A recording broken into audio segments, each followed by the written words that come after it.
Hi friends, ಮೊದಲನೇದಾಗಿ Australia woman ತಂಡ West Indies woman ತಂಡದ ವಿರುದ್ಧ ಈ ದಿನ ಮೂರನೇ T20 ಪಂದ್ಯದಲ್ಲಿ DLS ಮೆಥಡ್ ಪ್ರಕಾರ 40 ರನ್ಗಳ ವಿಜಯವನ್ನು ಸಾಧಿಸುತ್ತಾರೆ.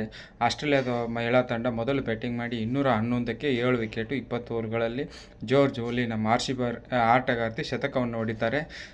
ಇನ್ನು ವೆಸ್ಟ್ ಇಂಡೀಸ್ ಬ್ಯಾಟಿಂಗ್ ಪ್ರಾರಂಭ ಮಾಡಿ 10 ಓವರಲ್ಲಿ 61ಕ್ಕೆ 3 ವಿಕೆಟು. ಮ್ಯಾಥ್ಯೂಸ್ ಅಜೇಯವಾಗಿ ಉಳಿದಿದ್ರೂ ಕೂಡ ಮ್ಯಾಚ್ 10 ಓವರಿಗೆ ಫಿನಿಶ್ ಆಗುತ್ತೆ. DLS ಪ್ರಕಾರ 40 ರನ್ಗಳ ವಿಜಯ ಸಾಧಿಸುವುದರೊಂದಿಗೆ 3-0 ಸರಣಿಯನ್ನು ಕ್ಲೀನ್ ಸ್ವೀಪ್ ಮಾಡ್ತಾರೆ ಆಸ್ಟ್ರೇಲಿಯಾ ವನಿತೆಯರು ಅಂತ ಹೇಳ್ತಾ, ಇನ್ನು ನಮ್ಮ RCB ಬಗ್ಗೆ IPL ಪಂದ್ಯದ ಬಗ್ಗೆ ಹೇಳಬೇಕಾದ್ರೆ 28ನೇ ತಾರೀಕು ಆರಂಭವಾಗಿದ್ದು ಯಶ್ ದಯಾಲ್ ಬದಲಾಗಿ ಉಮೇಶ್ ಯಾದವ್ ಅವ್ರನ್ನ ಆಯ್ಕೆ ಮಾಡಿದ್ದಾರೆ ಅಂತ ಹೇಳಲಾಗುತ್ತೆ. ಯಶ್ ದಯಾಲ್ ಅವರು ವೈಯಕ್ತಿಕ ಕಾರಣದಿಂದ ಈ IPL ಪಂದ್ಯ ಪೂರ್ತಿ ಆವೃತ್ತಿ ಆಡ್ತಾ ಇಲ್ಲ ಅನ್ನೋ ಒಂದು ವಿಚಾರ ತಮ್ಮೊಂದಿಗೆ ಹಂಚ್ಕೋತಾ ಇದ್ದೀನಿ.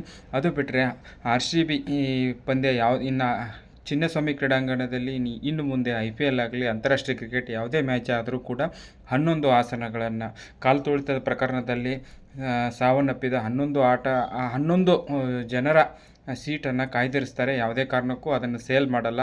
ಆಮೇಲೆ ಅಲ್ಲಿ ಪ್ರಾಕ್ಟೀಸ್ ಮಾಡುವಂಥ ಪ್ಲೇಯರ್ಗಳು ಜರ್ಸಿ ನಂಬರ್ 11 ಹಾಕೋತಾರೆ ಅವರ ಸ್ಮರಣಾರ್ಥ. ಆಮೇಲೆ 28ನೇ ತಾರೀಕು ಓಪನಿಂಗ್ ಪಂದ್ಯದಲ್ಲಿ 1 ನಿಮಿಷ KCA ಮತ್ತು KCA ಪರವಾಗಿ ನಮ್ಮ RCB ಆಟಗಾರರು 1 ನಿಮಿಷ ಮೌನ ಆಚರಣೆ ಮಾಡ್ತಾರಂತ ಹೇಳ್ತಾ, ಅದು ಅಲ್ಲದೆ ಬೋರ್ಡಲ್ಲಿ ಎಂಟ್ರೆನ್ಸ್ ಬೋರ್ಡ್ ಗೇಟಲ್ಲಿ 11 ಜನರ ಹೆಸರನ್ನು ನಮೂದಿಸಿರುತ್ತೆ.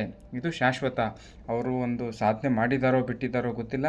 ಇದು ನಮ್ಮ ಇದು ಚಿನ್ನಸ್ವಾಮಿ ಕ್ರೀಡಾಂಗಣದಲ್ಲಿ ಅವರ ಹೆಸರು 11 ಜನರ ಹೆಸರು ಅವರ ಪಾಪ ಸಾವಿಗೆ ಒಂದು ನ್ಯಾಯ ಕೊಟ್ಟಿತ್ತಂತ ಹೇಳೋಕ್ಕಾಗುತ್ತೆ. ಹೆಸರಿದೆ, ಆಮೇಲೆ ಅವ್ರದ್ದು ಸೀಟ್ ಕಾಯ್ದಿರಿಸ್ತಾರೆ ಅನ್ನೋ ಒಂದು ವಿಚಾರ ಅಲ್ಪ ಇಲ್ಲಿ ದುಃಖದಲ್ಲಿದ್ದ ಅಭಿಮಾನಿಗಳಿಗೆ ಒಂದು ಸಮಾಧಾನಕರ ಸಂಗತಿಯನ್ನು ಇದನ್ನು ನಾವು ಸಂತೋಷದಿಂದ ಸ್ವೀಕರಿಸ್ತೀವಿ ಅನ್ನೋ ಒಂದು ವಿಚಾರವನ್ನು ಹೇಳ್ತಾ, ಇನ್ನು ರಾಜಸ್ಥಾನ್ ರಾಯಲ್ಸ್ ತಂಡದ ಮಾಲೀಕತ್ವವನ್ನು ಸಮಾಲಿಯವರು USA ಮೂಲದ ಉದ್ಯಮಿ ಸಮೂಹ ಅವರು ದಾಖಲೆಯ ಮೊತ್ತಕ್ಕೆ 15,300 ಕೋಟಿಗೆ ಪಡೆದಿರ್ತಾರೆ ಅನ್ನೋ ಒಂದು ವಿಚಾರವನ್ನು ಹೇಳ್ತಾ, ಈ ದಿನದ ಕ್ರಿಕೆಟ್ ಪ್ರಮುಖ ಅಂಶಗಳನ್ನು ನಿಮ್ಮೊಂದಿಗೆ ಹಂಚಿಕೊಂಡದ್ದು ಸಂತಸ ತಂದಿದೆ ಅಂತ ಹೇಳ್ತಾ, ನನ್ನ ಹೆಚ್ಚು ವಿಡಿಯೋಗಳು ಕ್ರಿಕೆಟ್ ಬಗ್ಗೆ ಸ್ವಾರಸ್ಯಕರ ಸಂಗತಿಗಳು ನಿಮಗೆ ಹಂಚ್ಕೋಬೇಕಾದ್ರೆ ನನ್ನ